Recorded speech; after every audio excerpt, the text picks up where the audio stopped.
KFMU DJ Eli Campbell here. One thing that makes Steamboat special is how many awe-inspiring people call our valley home. You could find yourself in line at the coffee shop next to an Olympian or sitting on the gondola next to the founder of a world-renowned business. Our community produces and attracts the best of the best in their respective fields, but most are so humble about it you would never know. These extraordinary people are the common folk in the boat.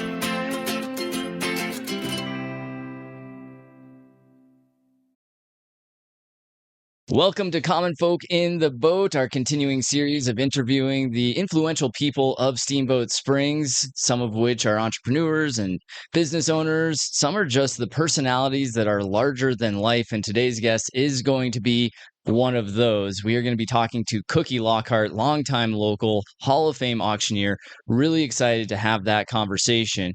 But first, from one person who's larger than life to another. Maybe that might be a stretch. That might be a stretch. This is Dave Whitlinger of Billo Premium Cannabis.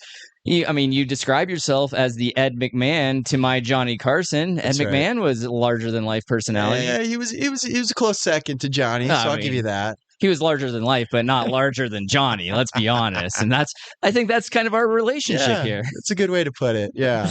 Of course, Billo Premium Cannabis, our great sponsor here for Common Folk in the Boat. We like to start every interview with what is Billo high on this week. So what are you positive about? First and foremost, I'm very high on the fact that we're going to be talking with Cookie Lockhart. This is one of those that I've been looking forward to. It's been like big, green X, if you will, on my calendar. So I'm excited for Cookie.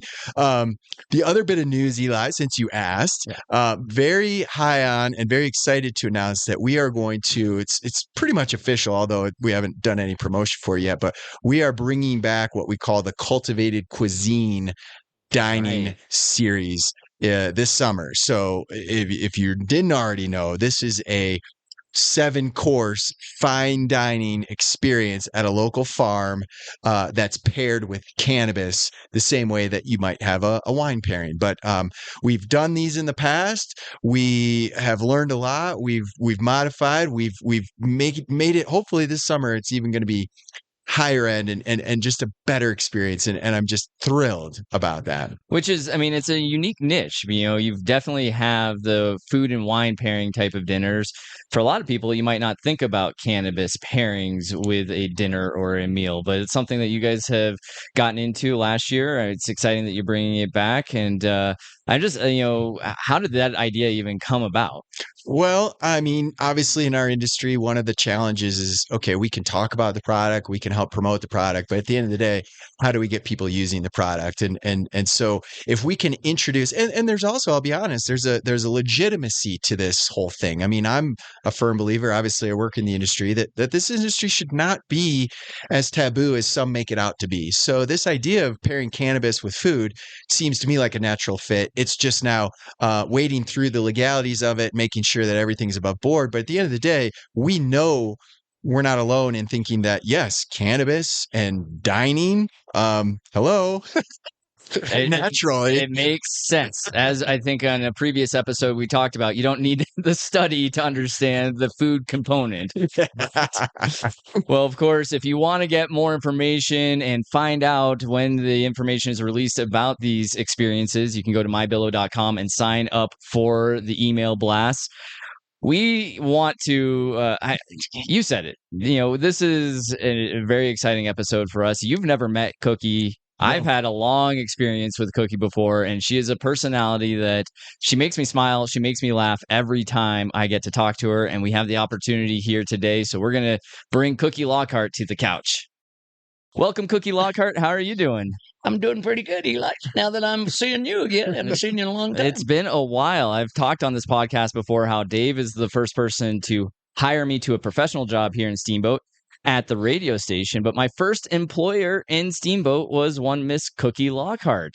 Well, way back when. I helped manage the tubing operation. Between 25 and 30 years ago, we rented tubes, and I had the in place out because I owned that little pasture right where it's now part of Rotary Park. Yeah. You know where I mean? And so it was perfect because we could put them in out there, and then they got off at Lockhart Auction Original Place at 11th and Yampa. And that's where you were. Yep, that's where I was. People always ask me what my favorite job was, and without hesitation, hands down, I say I got paid when I was 16 years old to sit on the side of a river on a sunny day and tell people where to get out for their tubing. And it was, I mean, it doesn't get better than that. Where does that job exist now? Because I would give it all up to have that job today. It was I peaked at 16 You years did. old is what it comes down Sometimes you had to help people get out of the river. So he would go out there, and the river was deep, you know. And we tell them out when they got in, watch for the guys in the red shirts, because he'd be waving at them, telling them that's where to get off. It's funny, and most of the old, overweight gentlemen, they kept floating, but the ladies in the bikinis, I'm sure, had all the help they needed getting out, right, Eli? Mostly because the least resistance to try to get. That's the only reason. Sure. Yeah. Go with that. Yeah. Well, of course, long before you owned a tubing company and an antique store down here, you were just a young girl growing up in Steamboat Springs a few decades ago. I just want to know, from someone that's been here for so long and has had family roots here for so long, what was it like growing up in Steamboat before it was really the ski resort town that it is now? Well, it wasn't like it is now. We rented saddle horses to tourists, and right there at that same place, 11th and Yampa, we had hitch racks and corrals and place to put hay, and we'd brought the horses in from the ranch every day, and then we rented to tourists. We also, one of the biggest customers we had was during that time, and we're talking in the 40s, 40s and probably early 50s, that there was a group stationed here, and I forget what they're called. People have corrected me, and the museum has it, but I thought it was the Signal Corps group, is what I was told. And it was, I thought it was a bunch of old guys, but they were probably young kids. At the time, they were stationed here because where we were fighting in France, the mountains were very similar to what they are here. And that's why they were here training. So they were a big part of our business of renting horses from us. Oh, before I was 5, though, I was teaching tourists how to ride in these mountains. Oh, I was always horseback. Yeah, I saw somewhere that when you, as early as 5 years old, you were talked of as in the paper as the Princess of Steamboat. You ruled the town as a 5-year-old, right? There was an article in the Pilot front page said everybody loves. No, not everybody loves Cookie. Everybody knows Cookie. They still don't love Cookie. Not everybody. In fact, I have that little article. I should have sent it to you because it's really a hoot. Yeah. It says you'll be driving down Lincoln Avenue someday or evening, and suddenly a pint-sized rider will dodge out between cars. You grab your brakes, kill your engine, and that'll be Cookie on the wharf. And it said, I went on to say I was starting to school that year. So I was only about 5 or going on 6.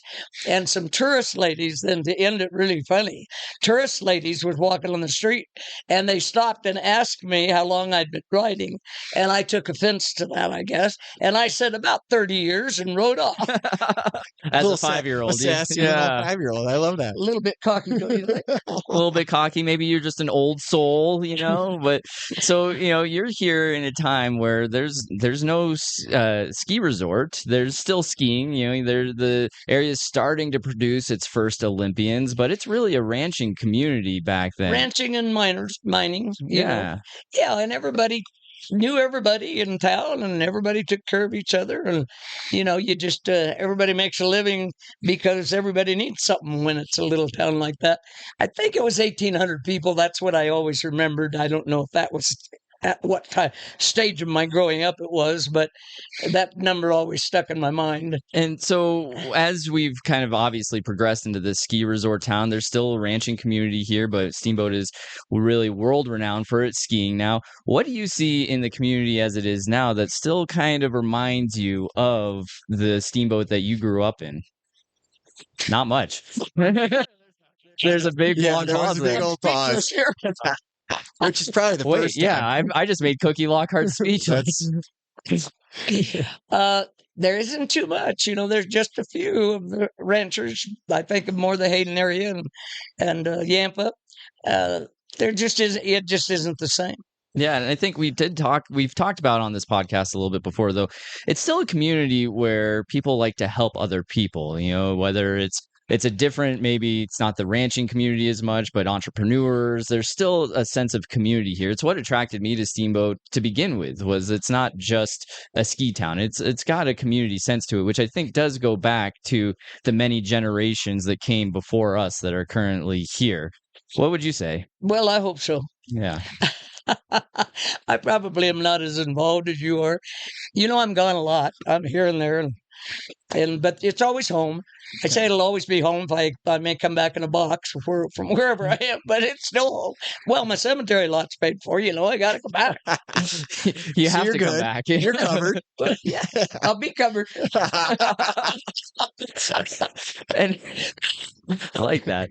It's always home to you, and what is amazing to me is you are still traveling quite a bit because you're so well known outside of the Steamboat community for being a world-class auctioneer.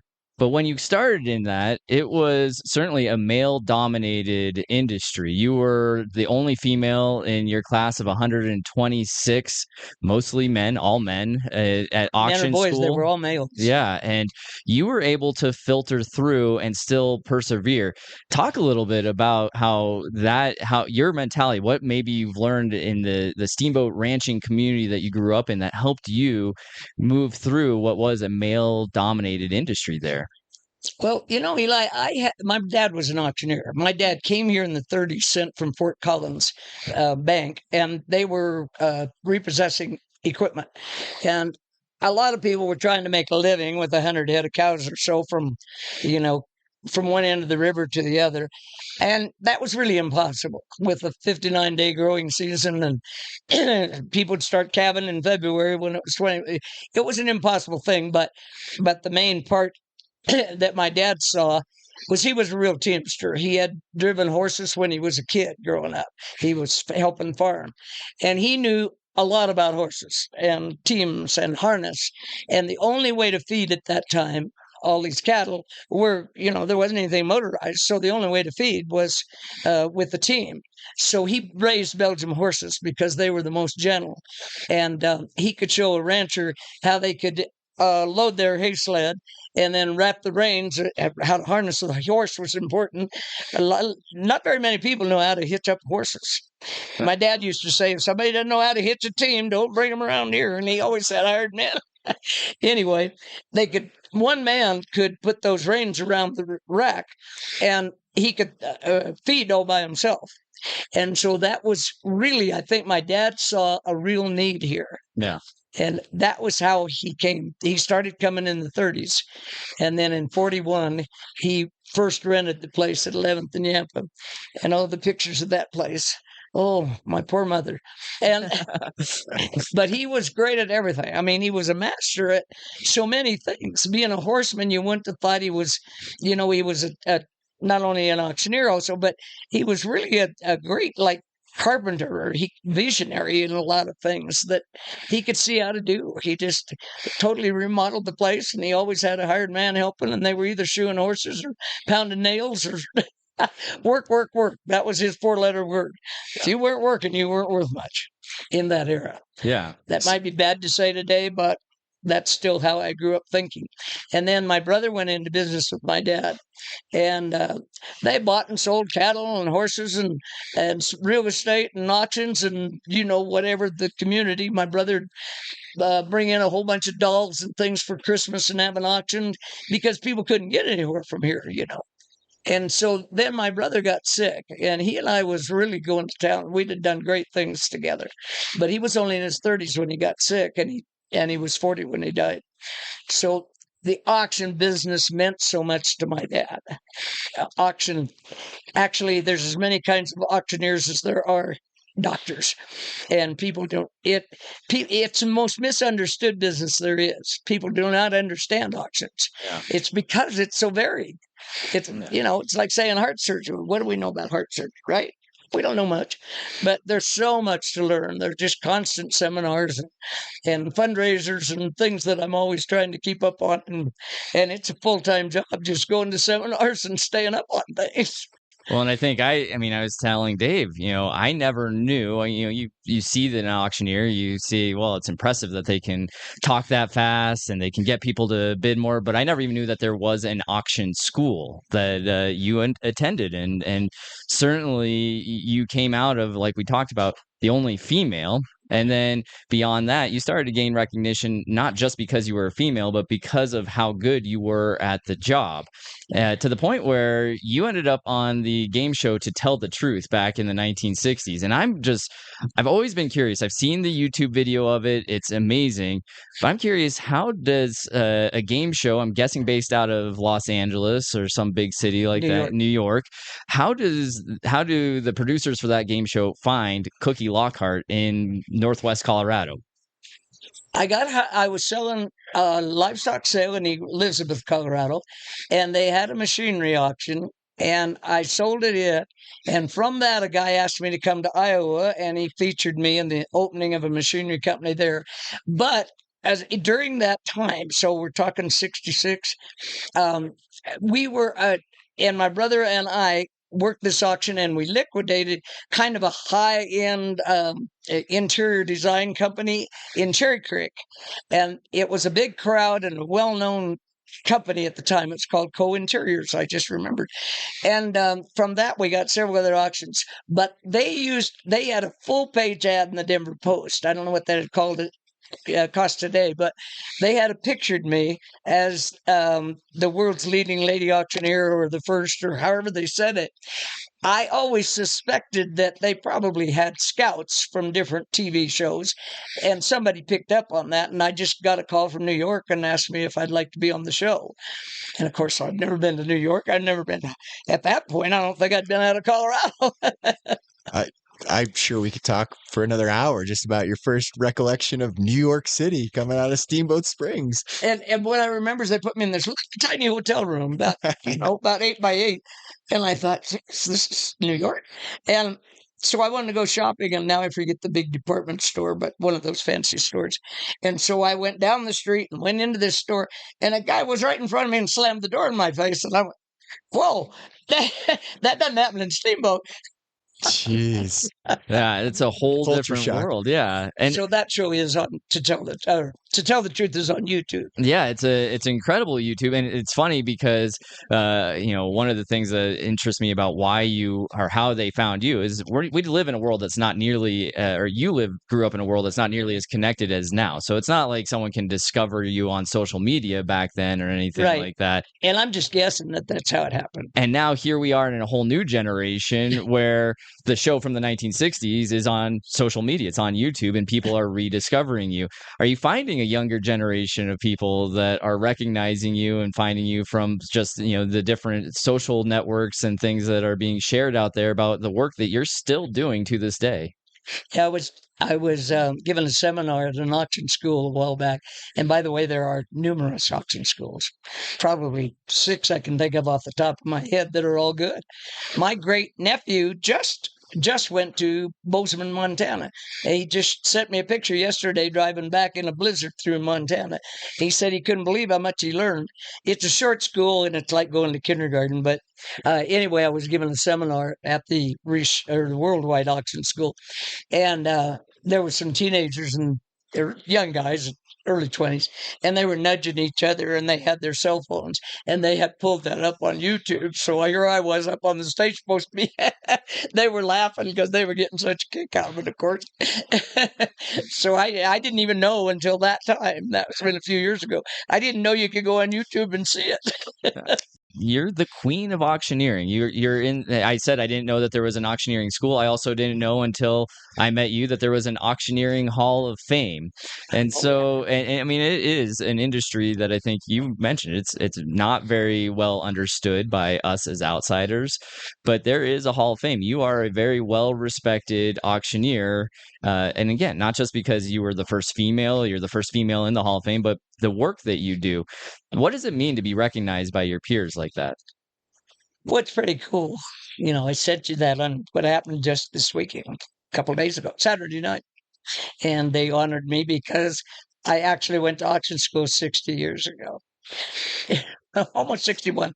And I'm still selling, so they couldn't believe it. 60 years ago is a good life for a lot of people. You're still doing I know the a lot of. business. I hear all the time that I'm a trailblazer, and thanks for leading the way for women. There's quite a few women auctioneers. Yeah. There's quite a few that are selling at auto auctions. And they're still having to compete with you because in a couple of weeks you're heading off to lead another auction, right? Yeah, that's just a fundraiser. Yeah. I never did sell at a car auction because I never thought they'd hire a woman. Now there's several women selling auctions, but car auctioneers are something else. You know, that's just for dealers only. I'm talking about. Yeah. So you'd mentioned there's as many auctioneers as there are doctors, and I'm guessing that's an indication that there's different types of auctions. Help educate me. Does it make, like, are you specialized in a certain, do you have to know the products you're auctioning, or is it more the showmanship of auctioning? It doesn't matter what you're auctioning. Like, do you have to have an intimate knowledge of the products that you're liquidating? Good question, David. I would say the largest percentage of successful auctioneers specialize in something. If you think about that in the way of a doctor, they specialize in eyes, ears, nose, and throat, or feet, or babies, or whatever. And I never did, and probably because this is where I came from. There wasn't, there has to be industry, there has to be population, there has to be, you have to have something to sell, and you have to have someone to sell it to. But if you stop and think about it, every commodity, the price is established every day by an auction. The stock market, the price of gold, the price of steers, the price of beef, hogs, whatever. Oranges. You don't think about that, right? Right. And if you think about it, also, a lot of people, it has a bad stigma in some areas. They don't realize if an auction is properly conducted, properly promoted, it takes a while to do it, but you're going to have everyone bidding against each other, and it will bring every bit as much money, and usually more. I just sold a property at Yampa that I think brought more. It's just been sitting there for years. But, the things like art and many other things, they simply, if they weren't sold at auction, they would never be in the millions of dollars to establish that market. Right. And I mean, the only way it's done is at auction. Right. But yes, most auctioneers are specialists. I was going to say, like, so you've got, I mean, if I'm not mistaken, Sotheby's is the big art auctioneer house out of New York, right? Yeah. Now, if you were to step into a high-end art world, would you say you'd be as effective as an auctioneer as, say, selling cattle and farm equipment? I mean, just to make an analogy there. Well, those auctioneers do not have like a chant. And now that you ask, I went on an auction study tour to England many years ago. And they took us in the back room, and whether it was Sotheby's, it actually was another one at that time that's no longer, but they were equal to Sotheby's.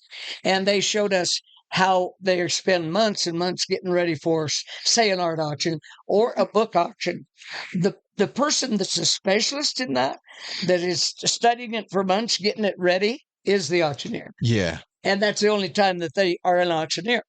But of course, people, like Eli said, what the public sees is fast talking. That's the first thing they always ask me. Oh, you mean you can talk that fast? Blah, blah, blah, blah. I go, yeah, but I don't think I sound like that. That's how I would sound. Yeah. Blah, blah, blah. Yeah. It takes lots and lots and lots and lots of practice. Is that what you study at school? When you first start. Vocal training? Or is that just something you have to develop?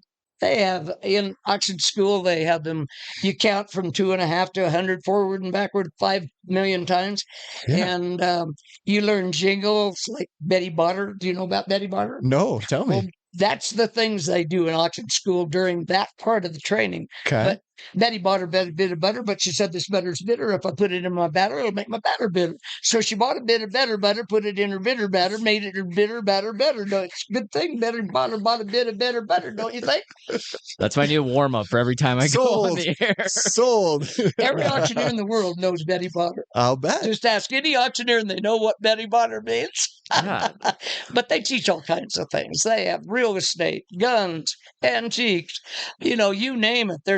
They've got specialists come in and teach those classes. Yeah, and it's, I've been to an auction before where I was just amazed at watching the auctioneer and just the different techniques. It was more than just fast talking, but the different techniques that he was using to up the bids and get more money for the product or for the fundraiser. It is a real, true art. There's comedy involved, there's storytelling involved. You have to be a unique personality to really succeed at it. What do you think it is about your personality that has helped you succeed so well? Well, I don't know. What do you think? Well, you are one of the most unique people I know, Cookie. I've known you for 25 years.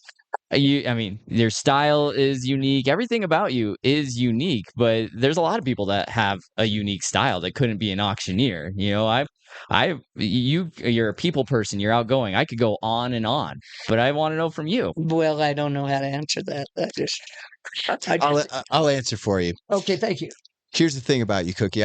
We just met. I don't know you that well, but I've known of you for many, many years. And the reason is, especially here in Steamboat, you have a personality that is larger than this room, than this town. I don't even have to have had met you. You could be at a Rotary luncheon across the room, and I would know that's Cookie Lockhart from your personality. Yeah. And I will say that about you. Again, somebody who's just now officially meeting you for the first time, you've got a personality that speaks volumes louder than even your own speaking voice. Let's say that. I would have to agree. There's a few people in Steamboat that if you've never met them before and they walk into a room, you've heard the name before and you know instantly that's Cookie Lockhart. That's Billy Kidd. There's only a handful of them that have that larger than life personality in this community, and you're one of them. So Vern Lundquist is another one. Yeah. Let me put a quarter turn on that. So knowing that you've got the personality for this business, are you finding that that's helping you find success? I mean, back to the stories you've already told about people finding you through ads and putting you on game shows. Are you finding now, I mean, obviously you've been doing this long enough, but is your personality and your reputation is what's getting your phone to ring for these new gigs, for lack of a better word? Reputation. Yes. Yeah. I think. I mean, people do come to me no matter where I go. And I was on, what's the name of it? It comes up on the internet all the time now. American Pickers? Thank you. Yeah. I saw that, by the way. Yeah. Fantastic I started calling job. it the wrong name. Love that show. Yeah. And they keep showing it. They keep showing the video. And it's been 8 years or 6 or 8 years. I think it's been 8 years probably. And they often show it. And somebody will call me in the middle of the afternoon or text me and say, hey, you're on right now. I'm watching it. Yeah. And they had a lot of fun with it. 2 weeks, they kept showing it. Just little snippets, to get people to watch it on March 14th or whatever the date was. And a funny thing, I have a daughter in Alaska, and she had her back to a television and was at work, and she heard this snippet advertising for when I was going to be on that show. And she said, that's my mom. And she said the people in that room went, oh, right. I said, no, it's my mom. And she turned around. She didn't even have to look at the TV. Right. She just knew. Yeah. She felt like she was being reprimanded and you weren't even there.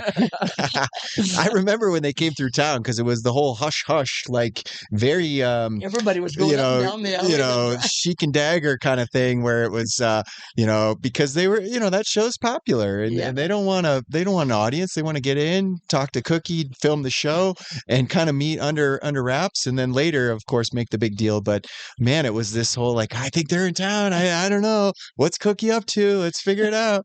Yeah. So I'm curious, Cookie, with all of the experience and history that you've had, what is the strangest thing that you've had to auction off? In the first place, I don't use the word off. A lot of people say auction off, but I don't like auction off because off is a negative word. I like to think that we do the marketing and show it to the highest bidder. But all right, I've had some, if I told just one, it'd be funny. I don't know how to say it. A little embarrassing. There has to have been something that you thought, man, this is so unique. I've never seen one of these before. Now I got to auction it off. Not auction off. Oh, so I've already blown it. There, see, you're learning your lesson. Good job, Eli. Man. No, it was a donkey thing you do. A donkey thing. And they made a cane out of it. And guys are holding it up, and I'm selling. And over the microphone, I said, "What is that?" I thought it was some kind of wood. So that was It was. that was a fun laugh. Everybody in the audience, I think, knew except me. And how much did that go for? What is the going rate for a donkey thingamadoo? I don't remember. Asking for a friend. Nobody could stop laughing, and I'm like, "What's about this?" It's unbelievable. But there's been a lot of things like that, you know. Yeah, I'm sure. I mean, one of my most unusual auctions. You want to hear about that? Yeah, you have time? Absolutely. Do you have the time? Yeah, we're on your time. We're on Cookie's time. Yeah. Yeah, I sold a guest ranch. I was hired by a kid, 22 years old, and this has now been quite a while ago. And the ranch was Black Mountain Guest Ranch at McCoy.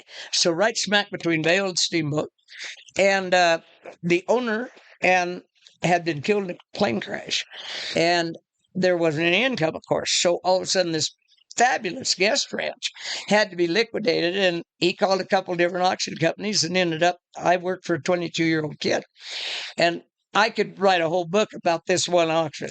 This is the most unusual thing ever. These guys, well, let's put it this way. I was on a board and I was in a meeting 2 days before the auction, and somebody come in and sets the Denver Post in front of me, and the headline said, "Ranch dubbed as drug hub of the ski areas." And they said, "Don't you have an auction there?" And I said, "Yeah, day after tomorrow. You think I should call somebody?"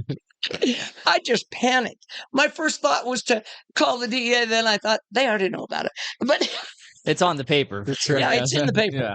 But it was a real blizzard, and the Denver radio station was saying not drive, it's just horrible out there. And the Forest Service had to come in and help because the traffic was so horrendous.